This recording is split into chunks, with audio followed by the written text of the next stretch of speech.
Hello friends, आज हम बात करेंगे इंसुलेशन रेजिस्टेंस के बारे में।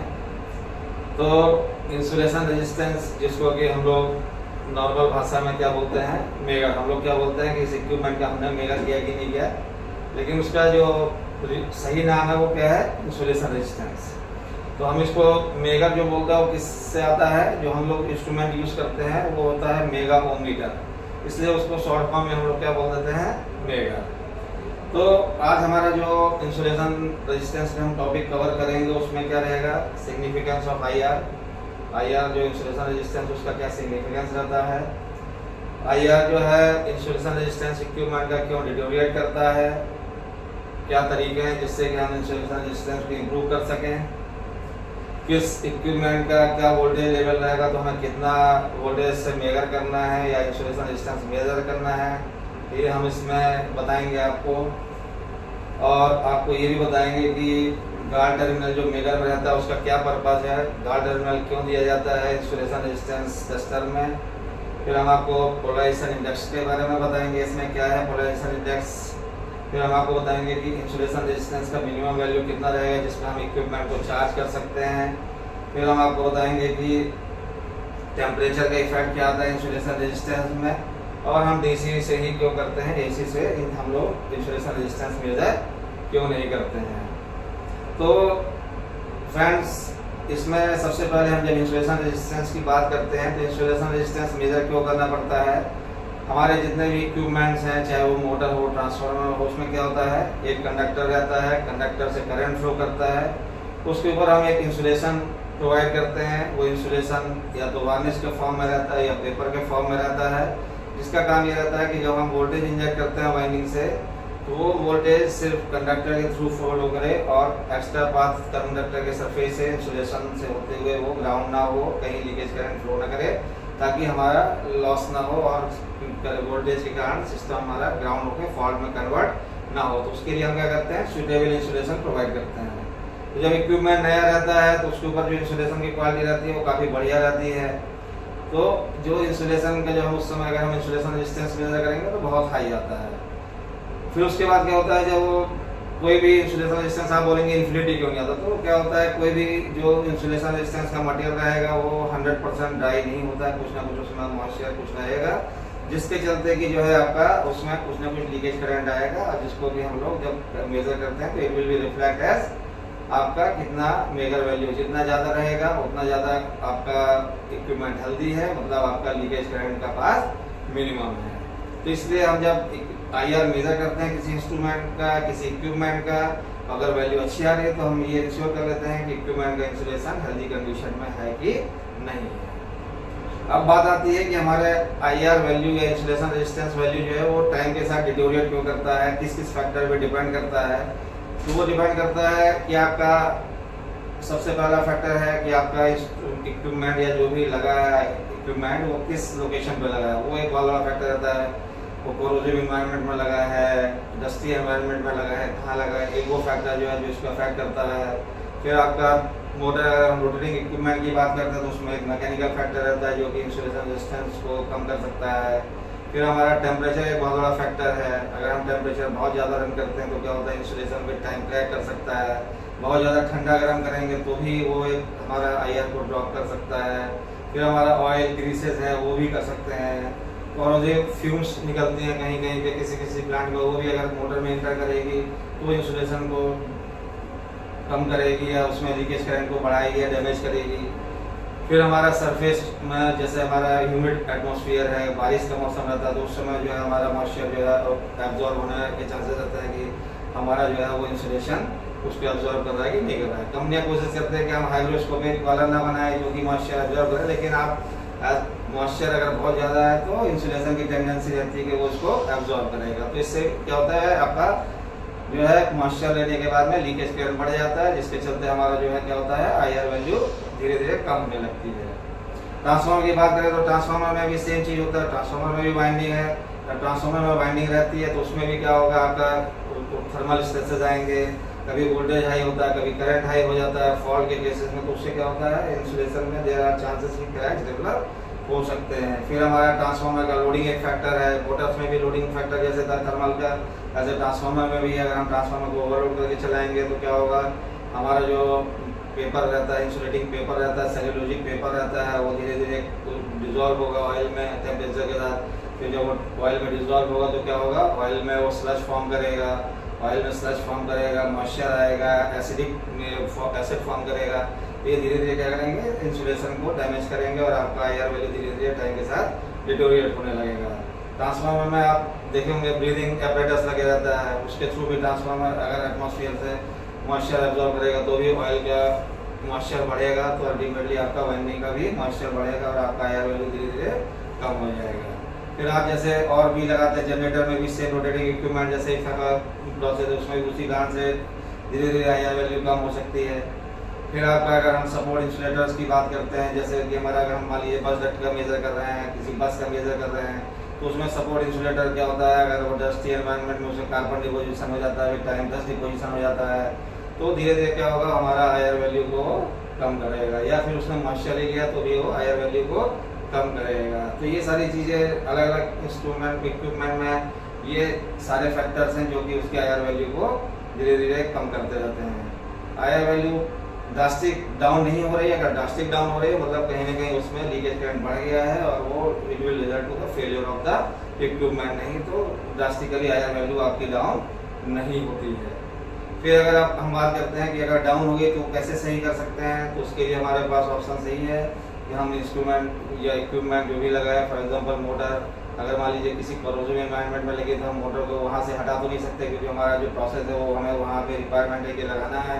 तो हम क्या कर सकते हैं कि भाई मोटर को कवर कर सकते हैं ताकि जो करोजिव वेपर्स ये सब है वो मोटर के टर्मिनल से अंदर ना घुसें, मोटर का जो सरफेस है उसको टाइमली क्लीन करते रहें, फैन चेकिंग करते रहें, तो उसका पीरियडिक मेंटेनेंस टाइमली करते रहें, तो हम उसको बचा सकते हैं। सेम कंडीशन है अगर किसी डस्टी एनवायरनमेंट में लगा तो हम उसका सरफेस टाइमली क्लीन करें, जरूरत पड़ने पर हम उसको रोटर बाहर निकाल के मोटर को पूरा साफ करें, कार्बन डिपोजिशन साफ करें, उसमें अगर जरूरत पड़ता है तो हम दोबारा रीवार्निश करें, हीट करें। तो कई सारे फैक्टर्स हैं डिपेंडिंग ऑन द रिक्वायरमेंट। अगर हमारा ट्रांसफार्मर में आईआर वैल्यू कम हो गई है तो उसको हमको इम्प्रूव करना है, तो उसमें हमारे पास बेस्ट तरीका यही है कि हम क्या कर सकते हैं, हम उसमें ऑयल को फिल्टर करें।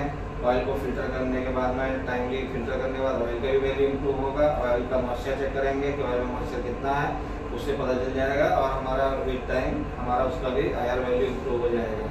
तो सारे फैक्टर्स हैं जिसको भी हम टेक केयर करेंगे, टाइमली मेंटेनेंस करके हम आईआर वैल्यू को इम्प्रूव कर सकते हैं बाय टेकिंग द मेजर्स। अब पॉइंट आता है कि हम आईआर जो मेजर करते हैं वो वैल्यू मिलती कैसे हमें।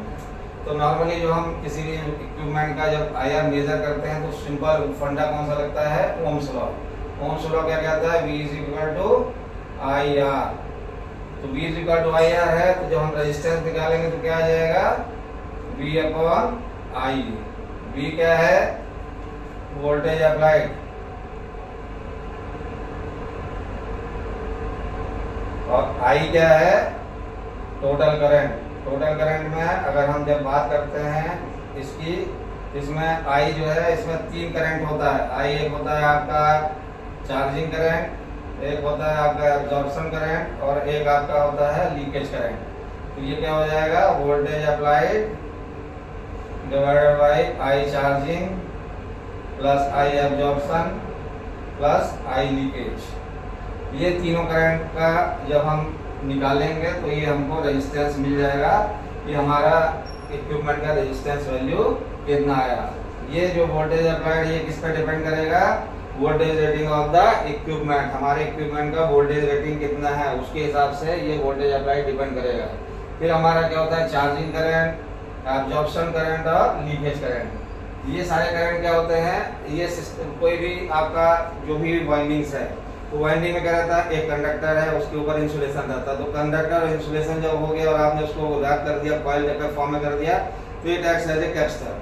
तो जब वो कैपेसिटर के फॉर्म में एक्ट करेगा तो वो क्या करेगा, जब भी हम उसमें कोई वोल्टेज देंगे तो इंसुलेशन क्या वाइंडिंग क्या करेगा, चार्ज होने का कंडीशन करेगा। चार्ज होने का कंडीशन जब करेगा तो ये दोनों I चार्जिंग या I कैपेसिटेंस और I एब्जॉर्प्शन जो है ये दो करंट वो ड्रॉ करेगा। और तीसरा जो है लीकेज करंट जो है वो कहाँ, वो एक फैक्टर है जो कि इसके ये एक्चुअल हमें चाहिए। ये जो है ये हमारे रेजिस्टेंस के लिए नहीं चाहिए, लेकिन चूंकि क्या है वाइंडिंग है, वाइंडिंग में वो चार्जिंग करंट लेगा ही लेगा, क्योंकि आप जैसी वोल्टेज देंगे वाइंडिंग और insulation as a capacitor add करके वाइंडिंग चार्ज होने की कोशिश करेगी। जब वाइंडिंग चार्ज हो जाएगी फुली तो ये फैक्टर खत्म हो जाएगा, आपको क्या मिलेगा V/IL मिलेगा, बस ये मिलेगा, यही हमको चाहिए। इसी से हमारा रेजिस्टेंस आ जाता है। तो हमारा जो ये चार्जिंग करंट और एब्जॉर्प्शन करंट है, ये जितना बड़ा इक्विपमेंट रहेगा, मान लीजिए छोटी मोटर है, 1 HP की मोटर है और 1000 HP की मोटर है, तो 1 HP की मोटर में क्या होगा, चार्जिंग करंट 1 सेकंड में, आधा सेकंड में ही खत्म हो जाएगा, क्योंकि छोटी वाइंडिंग है, छोटा इंसुलेशन है, तुरंत चार्ज हो जाएगा। 1000 में हमारी किलोवाट की मोटर है तो उसमें वाइंडिंग की साइज ज़्यादा होगी, तो उसको चार्ज होने में थोड़ा टाइम ज़्यादा लगेगा। सेम अगर हमारा जनरेटर कर रहे हैं, 100 मेगावाट का जनरेटर है, उसका अगर हम एक IR वैल्यू करते हैं तो उसमें जो चार्जिंग करंट का टाइम रहेगा वो ज़्यादा रहेगा। 500 मेगावाट का करेंगे तो उसमें और ज़्यादा टाइम लेगा चार्जिंग करंट, क्योंकि वाइंडिंग की क्वांटिटी ज़्यादा है तो उसमें उतना चार्जिंग करंट वो ज़्यादा लेगा। तो ये सारा डिपेंड करेगा साइज ऑफ द इक्विपमेंट, जितना बड़ा इक्विपमेंट उतना ये दोनों फैक्टर ज़्यादा रहेंगे। छोटे मोटर में ये फैक्टर हार्डली आधा 1 सेकंड में ही खत्म हो जाते हैं। तो हमारा मेन पर्पज क्या है, हमको ये दोनों खत्म करना है, सिर्फ हमको ये चीज़ मेजर करना है ताकि हमको एक्चुअल रेजिस्टेंस वैल्यू मिले।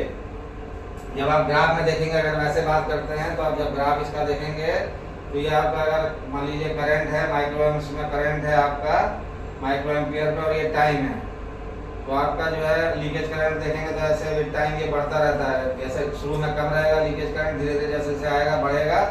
और ये आपका टाइम है, ये टाइम जो है आपका 0.1 सेकंड से लेके अगर 10 सेकंड के ग्राफ में बनाएंगे ऐसे रहेगा। चार्जिंग करंट आपका जो है वो इनिशियली बहुत हाई रहेगा, फिर ऐसे डाउन आएगा। एब्जॉर्प्शन करंट भी ऐसे रहेगा, ऐसे डाउन आएगा। तो ये आपका एब्जॉर्प्शन करंट है, आई एब्जॉर्प्शन। ये आपका है आई चार्जिंग, ये इनिशियली बहुत हाई रहेगा, ड्रास्टिकली डाउन आएगा टाइम के साथ, ये टाइम है।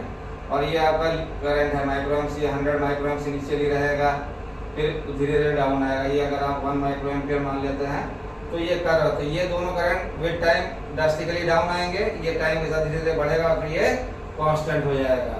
तो हमको फिर एक्चुअल में आर जो इंसुलेशन रेजिस्टेंस हो आपको यहाँ पे मिल जाएगा।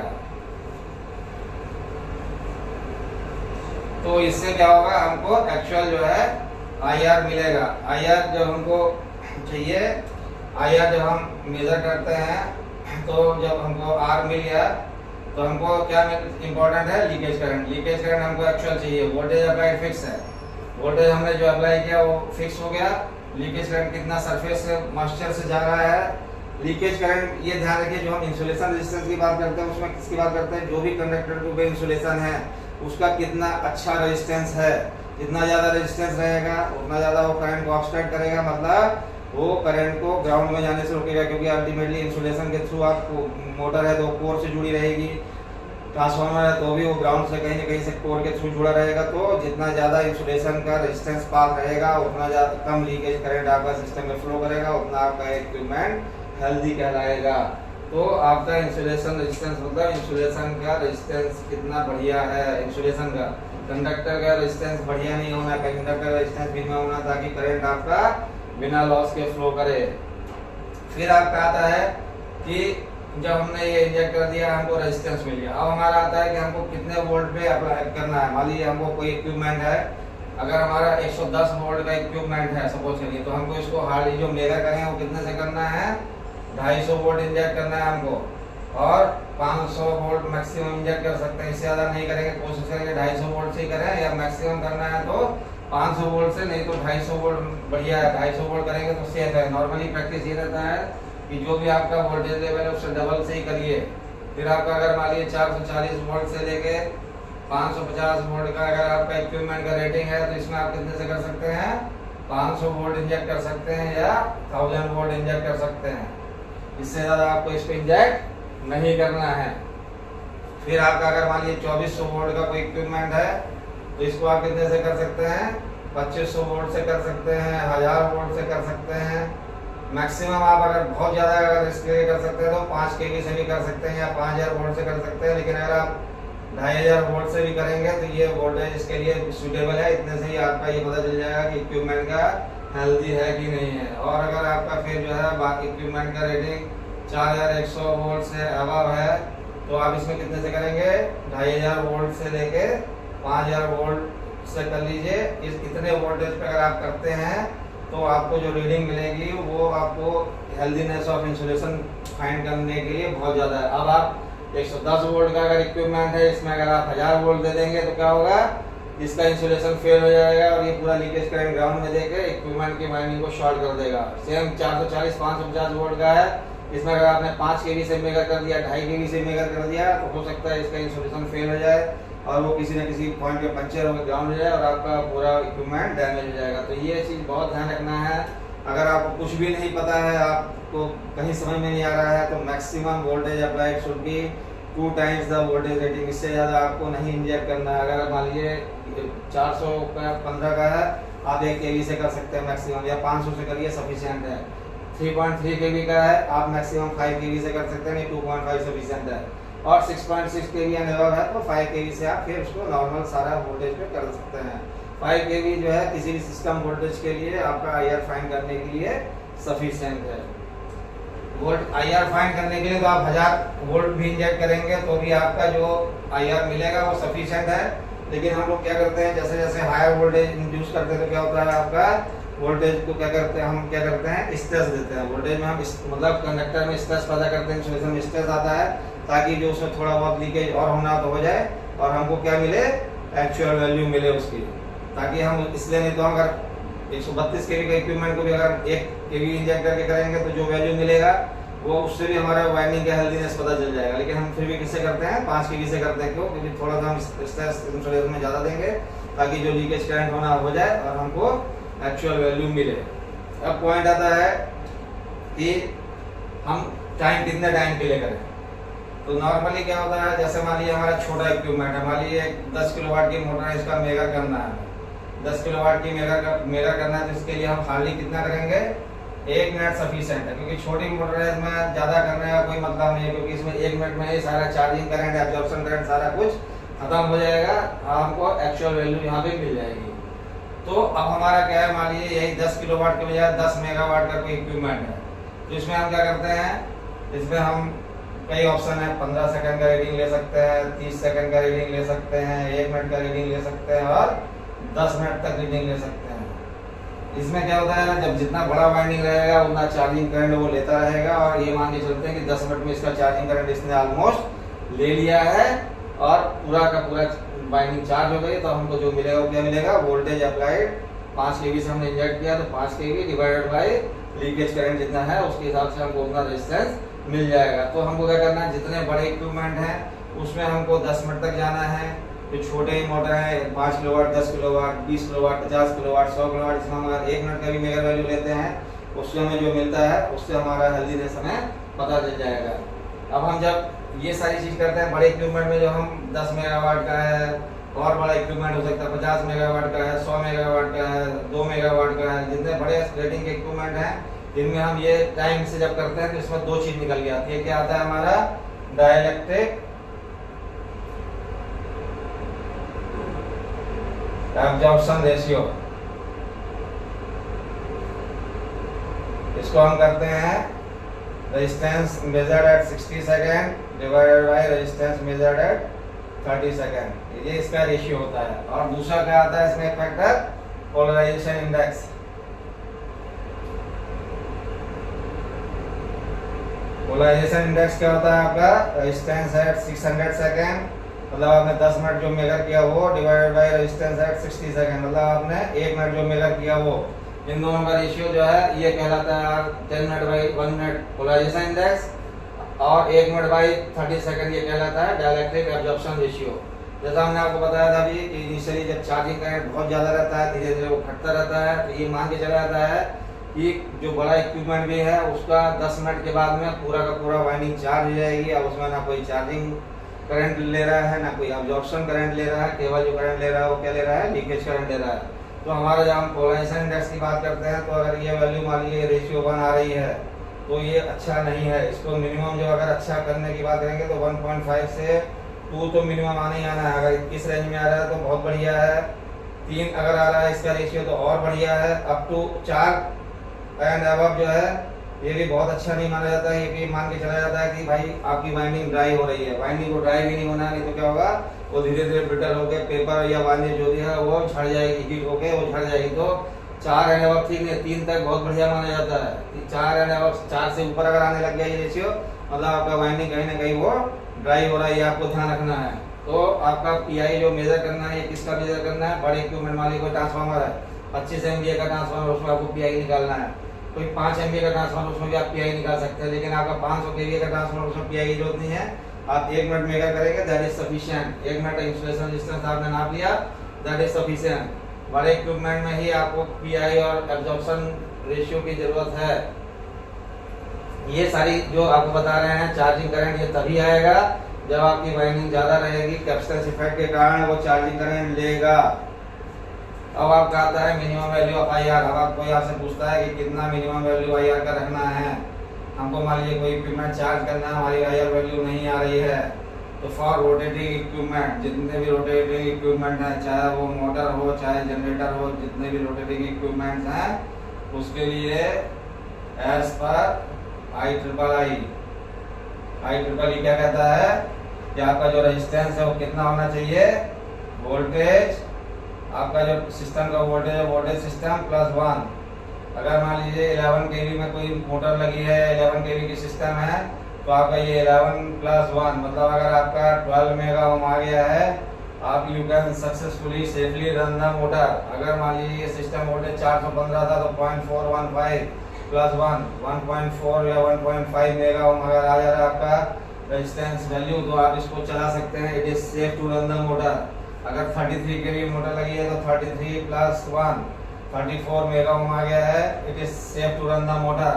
लेकिन ये सिर्फ किसके केस में है, ये जनरेटर मोटर के केस में, रोटेटिंग इक्विपमेंट के केस में ये फॉर्मूला अप्लाई होता है। ट्रांसफार्मर के केस में, केबल के केस में, बाकी केस में अप्लाई नहीं होगा। जब रोटेटिंग इक्विपमेंट की बात करेंगे तब हम इस चीज को ध्यान रखेंगे। अगर हमारी मेजर वैल्यू इतनी मिल जा रही है तो हमारे लिए ये मेजर वैल्यू सफिशिएंट है, इससे हमारा काम चल जाएगा। ज्यादा हो तो बेटर है, लेकिन मिनिमम वैल्यू की बात चल रही है, इतनी वैल्यू अगर आ गई तो हम इसको चार्ज कर सकते हैं। मैक्सिमम का कोई लिमिट नहीं, जितना बढ़िया आएगा उतना हमारे लिए बढ़िया है।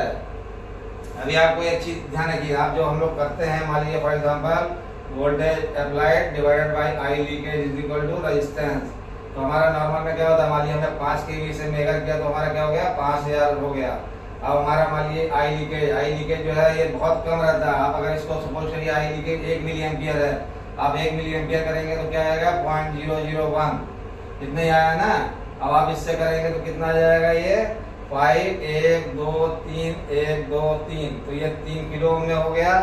कन्वर्ट करने के लिए 3 मेगा ओम, तो केवल 5 मेगा ओम ही वैल्यू आई। अगर 1 मिली एम्पियर लीकेज करंट है तो ये केवल 5 मेगा ओम मिलेगा। अब अगर मान लीजिए जितना कम करंट रहेगा, मान लीजिए सपोज करिए 5000 वोल्टेज हमने अप्लाई किया, ये वाला चीज जो है 1 माइक्रो एम्पियर करंट फ्लो कर रहा था, अभी जो है ये जो 1 मिली एम्पियर था अभी 1 माइक्रो एम्पियर फ्लो कर रहा है, तो क्या हो जाएगा, ये 5 के बाद में 1 2 3 1 2 3 1 2 3, तो ये हमारा कितना हो जाएगा, 5000 मेगा ओम हो जाएगा।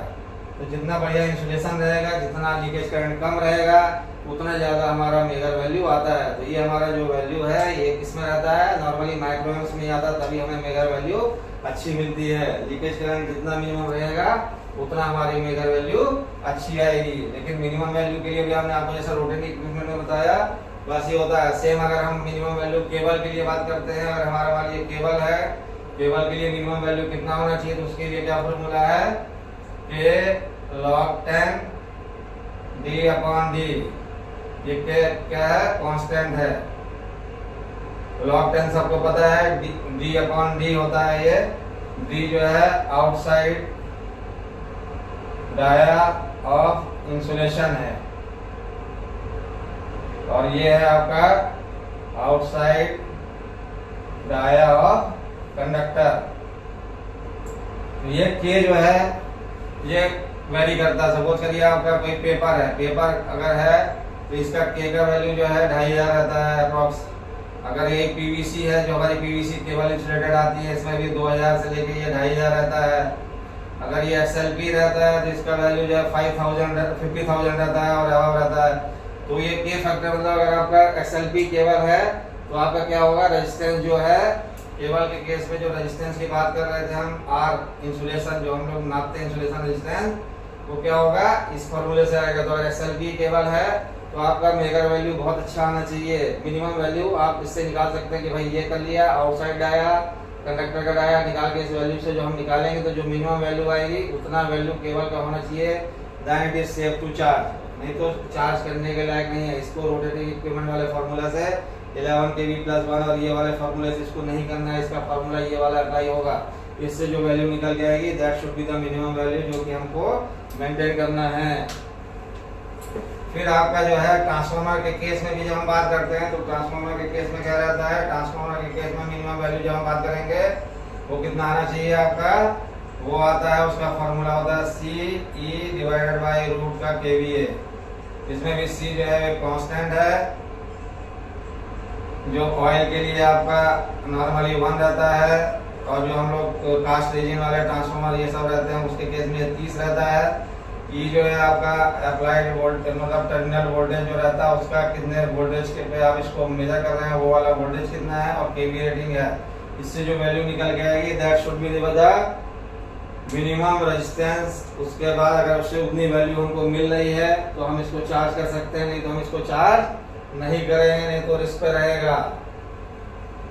ये मिनिमम वैल्यू वाला आपको बहुत ध्यान रखना है ताकि ये गलती ना हो। फिर आता है आपका एक पॉइंट, इफेक्ट ऑफ टेम्परेचर।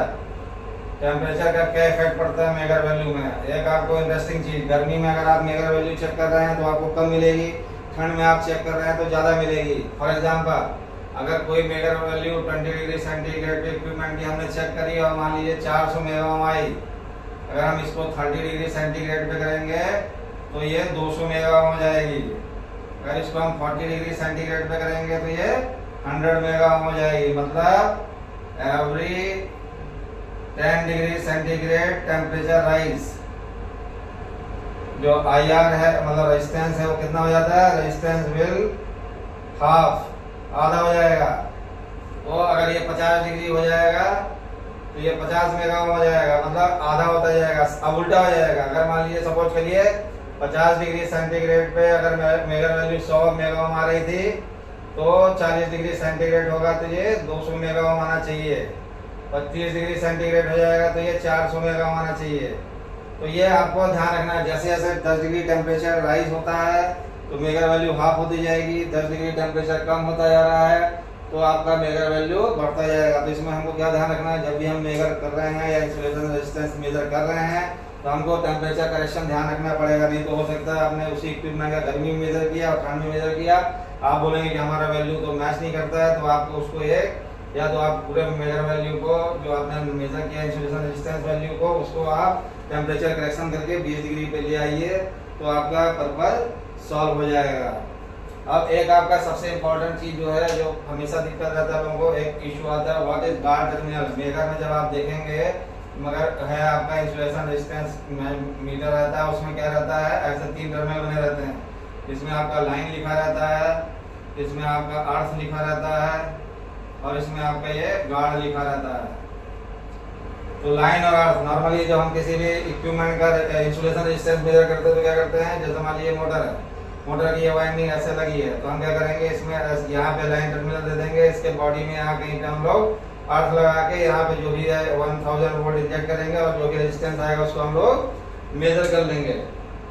लेकिन अब पॉइंट आता है, ये तो नॉर्मल हो गया कि हमने एक लाइन में लगा दिया टर्मिनल, एक अर्थ पे लगा दिया, मेजर कर लिया। फिर गार्ड टर्मिनल का क्या पर्पज है, गार्ड टर्मिनल इसलिए दिया जाता है कि हमको जिस पॉइंट पे करंट लीकेज करंट का 2 पाथ बनता है, हमको सरफेस का जो पाथ है उसको हटाना है, हमको सिर्फ एक्चुअल लीकेज करंट मेजर करना है। फॉर एग्जांपल ट्रांसफार्मर की हम बात करते हैं, ये हमारा ट्रांसफार्मर हो गया, ये हमारी एचवी बुशिंग हो गई, एलवी बुशिंग हो गई, ये हमारी बीसी कोर हो गई, ये मान लीजिए एचवी बुशिंग है, ये एलवी बुशिंग है और ये हमारा बॉडी हो गया, अर्थ हो गया। अब हमको मेजर करना है एचवी टू अर्थ, तो हम एचवी में लाइन दे दिए, यहाँ पे हमने अर्थ टर्मिनल लगा दिया, तो हम क्या करेंगे, गार्ड टर्मिनल लगा देंगे यहाँ पे एलवी में। उससे फायदा क्या होगा, हमको केवल एचवी और अर्थ के रिस्पेक्ट में मिलेगा। जो दूसरा पाथ एलवी के कारण एक कोई सेकंड पाथ बन रहा था इंसुलेशन लीकेज करंट का, ये वाला पाथ नहीं आएगा पिक्चर में। हमको जो वैल्यू मिलेगी केवल लाइन और अर्थ की मतलब एचवी और अर्थ के बीच के वाइंडिंग की मिलेगी, एलवी वाला पिक्चर में नहीं आएगा, तो हमको एक्चुअल एचवी टू अर्थ मिल जाएगा। अगर हम उल्टा करते हैं अगर हम LV टुवर्ड्स चेक कर रहे थे तो हम क्या करेंगे, LV में लाइन दे देंगे, HV को हम यहाँ पे गार्ड कर देंगे। तो हमारा क्या होगा, सिर्फ हमको LV टुवर्ड्स मिलेगा, HV के कारण जो लीकेज करंट पाथ बन रहा था वो इस पिक्चर में नहीं आएगा। तो हमको एक्चुअल में LV वाइंडिंग का इंसुलेशन रेजिस्टेंस पता चल जाएगा, HV पिक्चर में नहीं आएगा। अब अगर हम मान लीजिए LV टू HV कर रहे थे, LV टू HV कर रहे हैं तो क्या करेंगे, LV में लगा देंगे ये, HV में लगा देंगे अर्थ और यहाँ पे हम लगा देंगे गार्ड। तो क्या होगा, अब इसके बीच में जो लीकेज करंट है वो आएगा, जो भी लीकेज करंट ग्राउंड में जा रहा था वो पिक्चर में नहीं आएगा। और जो हमारे IR मेगर जो रीडिंग पढ़ेगा इंस्ट्रूमेंट वो सिर्फ इसके बीच की पड़ेगा। यहाँ पे अगर एक पाथ बन रहा था, इस पाथ को वो नहीं लेगा। तो जिस पाथ में करंट हमको लीकेज करंट नहीं चाहिए उस पाथ को हम क्या करते हैं, गार्ड टर्मिनल से प्रोटेक्ट कर देते हैं। मतलब इस पाथ पे करंट जो भी जा रहा है इसको हम हमारा जो इंस्ट्रूमेंट है वो इसको नहीं देखेगा, केवल इसके बीच के लीकेज करंट को देखेगा। तो गार्ड मतलब जिसको हमको गार्ड करना नहीं देखना है वो हो गया। सपोज करिए फॉर एग्जांपल केबल का हम मेजर करते हैं, ये वाली हमारी केबल है, केबल का ये कंडक्टर है। अब इसका यहाँ पे 3 फेज ऐसे रहते हैं। मान लीजिए हमको R टू अर्थ चेक करना था तो हम क्या करेंगे, इसका जो हमारा मेजर का लाइन है वो हम R फेज है, मान लीजिए Y है B है, तो हम इसमें क्या करेंगे, यहाँ पे लाइन दे देंगे, यहाँ पे जो इसका अर्थ वाली सीधा आर्मर है यहाँ पे हम अर्थ दे देंगे और बाकी क्या करेंगे, इन दोनों को शॉर्ट करके यहाँ पे हम गार्ड टर्मिनल लगा देंगे। तो क्या होगा, हमारा केवल R फेज टू अर्थ आएगा, इसमें और इसमें जो लीकेज करंट फ्लो कर रहा था वो पिक्चर में नहीं आएगा। ये वाला सिर्फ हमको R के साथ मिलेगा, ये इन दोनों को शॉर्ट करके गार्ड कर देंगे। हम Y का लेना है, R और B को शॉर्ट करके गार्ड कर देंगे। तो हमको जिस पाथ का लीकेज करंट नहीं चाहिए उस पाथ को हम गार्ड कर देंगे। तो हमारा जो वैल्यू आता है वो क्या आता है, वो वैल्यू हमारा एक्यूरेट आता है। मतलब जिस सर्किट का हमको IR चेक करना है सिर्फ उसी का ही जो है हमको इसका वैल्यू मिलता है। तो ये हमारा बहुत ही मतलब इम्पोर्टेंट पॉइंट है। जब हमको एक्यूरेट IR मेजरमेंट करना है तो ये वाला पॉइंट हमको ध्यान में रखना पड़ेगा। फिर आपका जो है एक लास्ट पॉइंट कि हम DC क्यों इंजेक्ट करते हैं। तो DC में क्या होता है, DC में आपका जो लीकेज करंट रहता है वो बहुत कम रहता है, चार्जिंग करंट भी आपका कम रहता है, लीकेज करंट ज़्यादा रहता है। AC में चार्जिंग करंट जो है बहुत ज़्यादा रहता है, लीकेज करंट कम रहता है। तो हम जब प्रूफ टेस्ट करते हैं, जैसे मान लीजिए हाई वोल्टेज इंजेक्शन टेस्ट करना है, ये सारी चीज़ें करना है, या double power frequency resistance test करना है, जब हमको इंसुलेशन का हेल्दीनेस चेक करना है in terms of higher ratings, तो हम क्या करेंगे, उसमें हम AC इंजेक्ट करते हैं। जैसे मान लीजिए डबल फ्रीक्वेंसी की है तो वो लेकिन क्या है, that comes under destructive testing. Megger या IR जो हम मेजर करते हैं that comes under non destructive testing. तो ये हमेशा सेफ रहता है। आप इसको मान लीजिए एक दिन में 6 बार भी करते हैं तो ये इक्विपमेंट के इंसुलेशन के लिए हार्मफुल नहीं है। लेकिन अगर आप AC टेस्ट 6 बार करते हैं दैट इज हाईली डेंजरस। उसमें क्या होगा, आपका इंसुलेशन धीरे धीरे डिटोरिएट होगा। तो आपको सिर्फ यही ध्यान रखना है कि IR वैल्यू को डिटोरिएट होने के जो फैक्टर्स हैं उसको मिनिमाइज करना है। All of sudden IR value down नहीं होती है। कब नहीं डाउन होगी, जब तक कोई फिजिकल या मैकेनिकल डैमेज उसमें ना हो जाए। विद टाइम वो डिटोरिएट होती है, इसीलिए आपको बोला जाता है कि पीरियडिक मेंटेनेंस जब आप करते हैं तो उसका IR आप चेक कर लीजिए ताकि आपको उसका बिहेवियर पता चल जाए। आप उसको टेम्परेचर कांस्टेंट के साथ कन्वर्ट कर लीजिए, 20 डिग्री में जो भी आपका एक है सारे वैल्यू को उस टेम्परेचर पे ले आइए ताकि आपको एक अच्छा ट्रेंड मिल जाए। वो फ्रेंड्स हमने सारा पॉइंट्स कवर कर लिया है। अगर कोई इसमें आपका क्वेरी है तो you can send me the message, I will reply. Thanks.